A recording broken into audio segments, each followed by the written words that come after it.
കോതമംഗലത്ത് 2 നേതാക്കളെ കോൺഗ്രസിൽ നിന്നും സസ്പെൻഡ് ചെയ്തു. നെല്ലിക്കുഴി മുൻ മണ്ഡലം പ്രസിഡന്റ് അലി പടിഞ്ഞാറേച്ചാലിൽ, പിണ്ടിമനയിൽ നിന്നുള്ള വിൽസൺ സി തോമസ് എന്നിവർക്കെതിരെയാണ് നടപടിയുണ്ടായത്. സമീപകാലത്തെ ഇരുവരുടെയും നീക്കങ്ങളാണ് നടപടിക്ക് കാരണമായത്. നിയമസഭാ തെരഞ്ഞെടുപ്പ് കാലത്ത് നേതാക്കൾക്കെതിരെ ആരോപണങ്ങൾ ഉന്നയിക്കുകയും കോൺഗ്രസിന്റെ നെല്ലിക്കുഴി മണ്ഡലം പ്രസിഡന്റ് സ്ഥാനം ഉപേക്ഷിക്കുകയും ചെയ്ത അലി പടിഞ്ഞാറേച്ചാലിൽ പിന്നീടും പാർട്ടിക്ക് തലവേദന സൃഷ്ടിക്കുന്ന സമീപനമാണ് സ്വീകരിച്ചിരുന്നത്. ഇതേ തുടർന്നാണ് നടപടി ആവശ്യപ്പെട്ട് DCCക്ക് മുമ്പിൽ പരാതിയെത്തിയത്. ബ്ലോക്ക് എക്സിക്യൂട്ടീവ് മെമ്പറായിരുന്നു പിണ്ടിമനയിൽ നിന്നുള്ള വിൽസൺ സി തോമസ്. അദ്ദേഹത്തിന്റെ സമീപകാലത്തെ നടപടികൾക്കെതിരെയും പരാതി ഉയർന്നിരുന്നു. ഈ പരാതികൾ പരിഗണിച്ചാണ് DCC പ്രസിഡന്റ് മുഹമ്മദ് ഷിയാസ് 2 പേരെയും കോൺഗ്രസിന്റെ പ്രാഥമിക അംഗത്വത്തിൽ നിന്ന് സസ്പെൻഡ് ചെയ്തത്.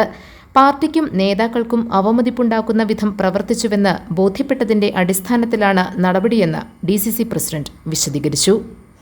GTV news, Kothamangalam.